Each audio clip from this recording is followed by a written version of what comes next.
Good morning, Ignite students, faculty, and esteemed guests, and welcome to the first annual Rise Up Women in STEM Leadership Conference.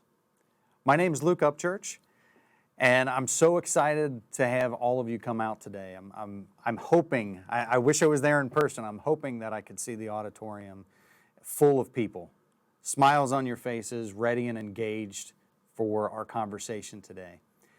Regrettably, my day job has me flying out to Dallas this morning. In fact, depending on when you're watching this video, I might actually be on a tarmac right now. But my colleagues asked me to record this video just to introduce you and kind of set the stage, let you know why we're here today and what kind of outcomes we expect that you will walk out of here with and how you might carry those into your life. So with that in mind, let's talk a little bit about the inception of Rise Up Academics and how we got here today, how this conference came together. A big part of what we'll talk about today is storytelling. Society is always trying to inject their narrative into your story, right? They're try and tell you to steer this way or steer that way. And today I'm here to tell you that you have full control over that. So with that, let me tell you a little bit about the story of Rise Up Academics and how we came to be. First off, as I mentioned, I am the CEO, the co-founder with my lovely wife, Carrie. Now, our backgrounds are a little dispersed, so Carrie's background is in early childhood development. My background is a little less focused, we'll say. I have a background in leadership and psychology with a little smattering of IT. I laugh because I believe in the audience today I have some of my IT colleagues, so don't hold that against me when I say smattering of IT.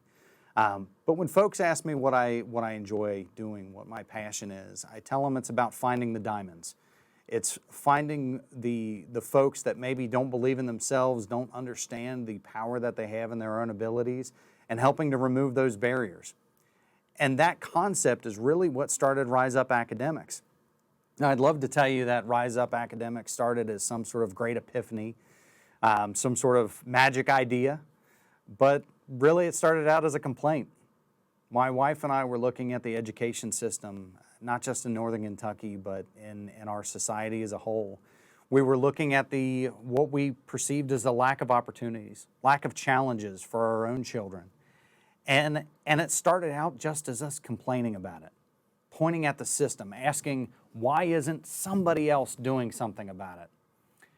And then finally, we decided that we were those somebodies, that maybe we could start controlling that a little bit. We started discussing, well, what is within our control? And then we started calling some friends. And that's where Rise Up Academics became a thing.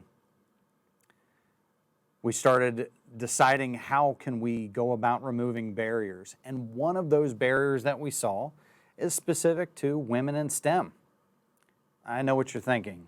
What's this guy have, what right does this guy have to tell me about the plight of women in STEM? What can he possibly know about it? It's fair. What I'd tell you is I'm an ally. So I've watched my wife, my daughter, their friends, my colleagues. I've watched them in the STEM field specifically, and even outside of STEM, and the barriers that they had to overcome, times that they were the most qualified person, and yet the job is handed to somebody else. I coach soccer, and I have now for 16 seasons. And there are times where I see that inequality there too. Any of you that follow the Women's National Soccer League knows exactly what I'm talking about. The plight about underpaid and the opportunities that are foregone for the women. Even things as simple as media coverage or the lack thereof, right? So when I say I'm an ally, I absolutely support women in STEM, and that's where this conference came about. My wife and I were talking about it, and actually one of our esteemed colleagues here, Jasmine Curtis, probably over this way somewhere, wave to him, Jasmine. Jasmine did a similar setup for Humana, a similar type of conference, and so Carrie and I reached out to her and said, what opportunities do we have to do something like that at Ignite? How can we get ahead of this before these young ladies are actually out there in their career and start to help them change their story? And so then we pulled in Sarah. She's our vice president within our organization. And it all snowballed after that. So today we've got a variety of folks here to speak with you. And in fact, so many people were invested in this cause. I want you to know that they not only took their time out of their day to physically be here when they could, but some of them are joining us from across the country. We've got one guest speaker that's talking to us from Dallas. The other one, I believe, was in Chicago. Don't quote me on that. But in any case, they were so invested in this cause and in your future, each and every one of your futures, that they decided to join us virtually today. And so with that, they're going to talk to you about things like networking and mentoring, about speaking up. And Courtney, our keynote speaker, she'll be talking to you specifically about controlling your narrative. So finally, let's talk a little bit about the outcomes. What is it that I want you to walk away from after today's conversation?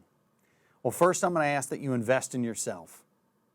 Be here, be present, turn off your cell phone, put that in your pocket, get out your notepad.